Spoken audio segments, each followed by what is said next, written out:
I-off mo nga po ulit yung camera mo, ma'am. Naka-filtered ka, no?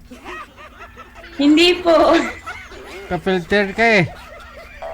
Bakit? May effect siguro yung camera mo. Bakit pag binuksan mo, nag-iiba yung mukha mo? Gumaganda ka?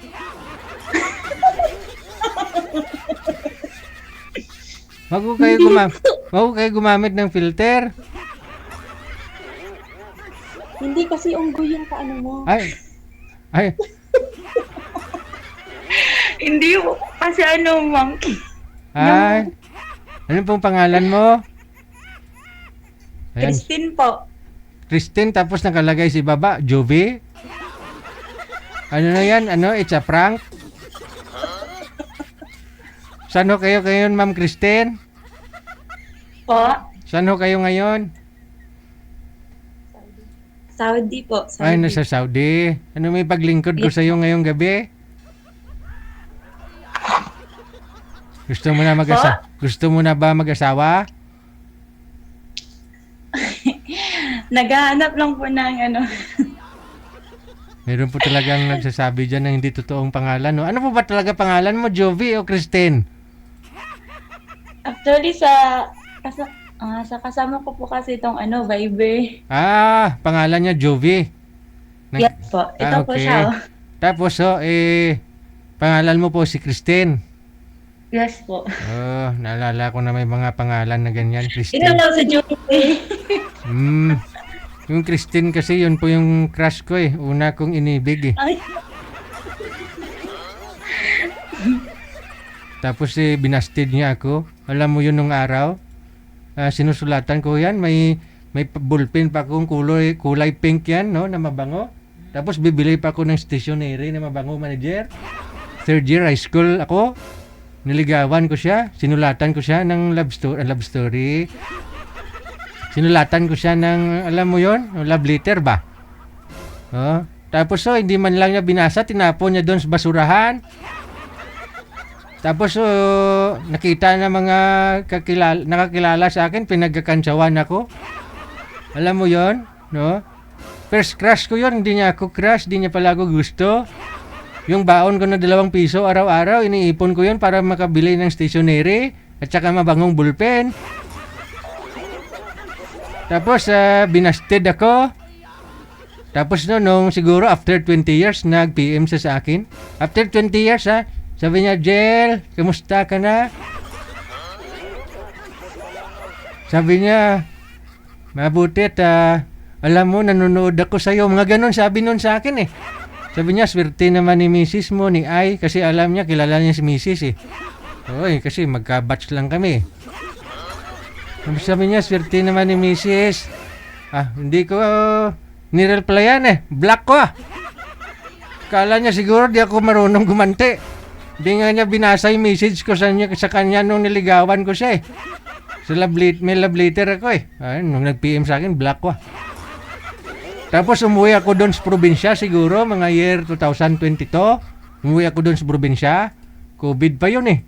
Doon sa waiting shed, nakaupo siya doon Tapos 3 yung anak niya, balita ko.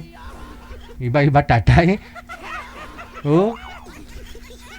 Duman ako doon sa waiting shed Tapos nakamotor ako eh. Siyempre, big bike eh. Sana iangkas ko doon eh. Nga lang, nanay ko yung nakaangkas eh. Tapos tiningnan ko siya Ginanon ko siya Te, mamay mo, busted mo ako eh. Kaya naalala ko ikaw, kasi pangalan mo Christine, pangalan kasi nun Christine. Pero i-off mo nga po ulit camera mo. Ganun, i-off mo nga po. Ganda na Christine Grabe nga bibig ba? Lang po kasi yan, para hindi ka mahanap ng, ng ex mo.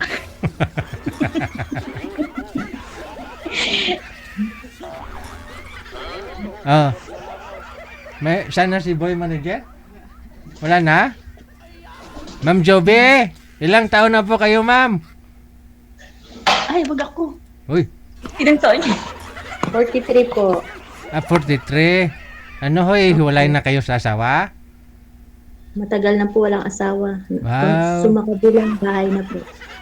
Sino ba naman asawa mo makapagtiis kung ganyan yung mukha mo? Hindi, joke lang. Alam ko naman ang picture lang yun, no? Sige. Anong hanap mo sa isang lalaki? Ikaw kasi. Anong hanap sa isang lalaki? Anong hanap po sa isang lalaki? Gaga yun. Kasi Uy! Anong gusto mo sa isang lalaki? Siyempre po yung mabait. Mabait. Buksan mo ulit yung camera na naumay na ako eh. Mabait. Ayun. Masaya no naman kahit papano di ka boring no. May kasama kayo dyan. Dalawa kayo. Di ba? Opo. Ayun naman pala. dalawa po kami. Anong gusto nyo po dito? Kausap? Makahanap na Opo. makausap? Ilan ba kayo Opo. dyan? Ilan po ba kayo? Dalawa. Hindi mag-usap kayong dalawa. Pato dito kayo naghanap na makausap. Malay mo makahanap. Sige ah. Hanap ako mama. Maraming salamat. Diyan lang po kayo ha. Okay, bye. Wala na yung lalaki? Paasa tong lalaki na to. Baka nakita niya yung profile ni girl. Ang dami naman kasing pwedeng gawing profile picture. Bakit yun ang ginawang picture? Profile mo. Naalala ko tuloy yung ex ko kay. Ang ex. Yung crush ko pala.